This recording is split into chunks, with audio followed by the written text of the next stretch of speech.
दोस्तों, भारत देश में रहने वाला हर देशवासी प्रतिवर्ष 26 जनवरी को पूरे जोश के साथ गणतंत्र दिवस सेलिब्रेट करता है। इस साल देश अपना 73वां गणतंत्र दिवस मना रहा है और इस खास मौके पर हर साल इंडिया गेट से लेकर राष्ट्रपति भवन तक राजपथ पर भव्य परेड भी होती है। इस परेड में भारतीय सेना, वायुसेना, नौसेना आदि के विभिन्न रेजिमेंट हिस्सा लेते हैं। शायद आपके मन में ये सवाल जरूर आता होगा कि गणतंत्र दिवस को हम 26 जनवरी को ही क्यों मनाते हैं, किसी दूसरे दिन क्यों नहीं मनाते। दरअसल दोस्तों, इसके पीछे बहुत ही ज्यादा रोचक इतिहास है। वीडियो में आगे बढ़ने से पहले मैं आपको बता देना चाहता हूं कि अगर आप चैनल पर नए हैं तो चैनल को सब्सक्राइब जरूर कर लें और इसके साथ ही बेल आइकन को भी जरूर दबा दें, क्योंकि ऐसे ही इंफॉर्मेटिव और अमेजिंग वीडियोस मैं हमेशा इस चैनल पर लाता रहता हूं। तो चलिए आगे बढ़ते हैं। दरअसल दोस्तों, हमारा जो संविधान है वो 26 जनवरी को ही क्यों लागू किया गया, ये सवाल आपके मन में जरूर आता होगा। तो चलिए आज इसका जवाब जान लेते हैं। दरअसल 26 जनवरी 1950 में इस दिन संविधान लागू किया गया था, जिसके कई कारण थे। देश स्वतंत्र होने के बाद 26 नवंबर 1949 को संविधान सभा ने संविधान अपनाया था। वहीं 26 जनवरी 1950 को संविधान को लोकतांत्रिक सरकार प्रणाली के साथ लागू किया गया था।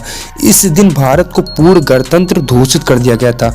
26 जनवरी को संविधान लागू करने का प्रमुख कारण यह भी है कि सन 1930 में इसी दिन भारतीय राष्ट्रीय कांग्रेस ने भारत की पूरी तरह से आज़ादी की घोषणा कर दी थी।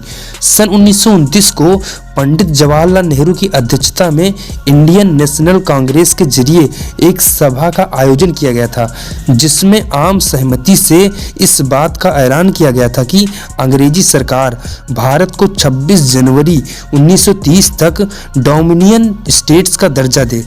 इस दिन पहली बार भारत का स्वतंत्रता दिवस मनाया गया था। 15 अगस्त 1947 को आज़ादी मिलने तक 26 जनवरी को ही स्वतंत्रता दिवस मनाया जाता था। 26 जनवरी को 1930 को पूर्ण स्वराज्य घोषित करने की तारीख को महत्व देने के लिए 26 जनवरी 1950 को संविधान लागू किया गया और 26 जनवरी को ही गणतंत्र दिवस घोषित किया गया। दोस्तों, आप लोगों के दिमाग में एक इंटरेस्टिंग सा सवाल जरूर आ रहा होगा कि आखिर हमारे संविधान को कितने लोगों ने मिलकर बनाया। चलिए उसका उत्तर भी आज हम लोग इस वीडियो में जान लेते हैं। दरअसल दोस्तों, देश में आज जिस संविधान के अनुसार कार्य किया जा रहा है उसको डॉक्टर भीमराव अंबेडकर ने तैयार किया था, जिन्हें भारतीय संविधान के वास्तुकार के रूप में जाना जाता है। कई सुधारों और बदलावों के बाद कमेटी के 308 सदस्यों ने 24 जनवरी 1950 को हाथ से लिखे कानून की 2 कॉपियों पर हस्ताक्षर किए, जिसके 2 दिनों बाद 26 जनवरी को यह देश में लागू कर दिया गया। 26 जनवरी के महत्व को बनाए रखने के लिए उसी दिन भारत को एक लोकतांत्रिक पहचान दी गई थी। संविधान के लागू होने के बाद पहले से चले आ रहे अंग्रेजों के कानून गवर्नमेंट ऑफ इंडिया एक्ट को भारतीय संविधान के जरिए भारतीय शासन दस्तावेज के रूप में बदल दिया गया। इसलिए हर साल हम भारतवासी 26 जनवरी को गणतंत्र दिवस के रूप में मनाते हैं।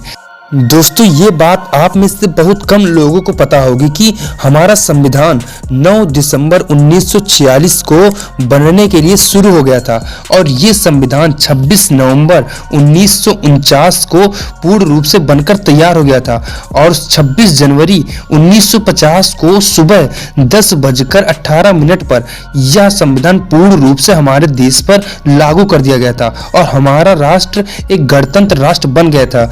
उसके ठीक 6 मिनट बाद यानी कि 10:24 पर डॉक्टर राजेंद्र प्रसाद ने भारत के पहले राष्ट्रपति के रूप में शपथ ली थी।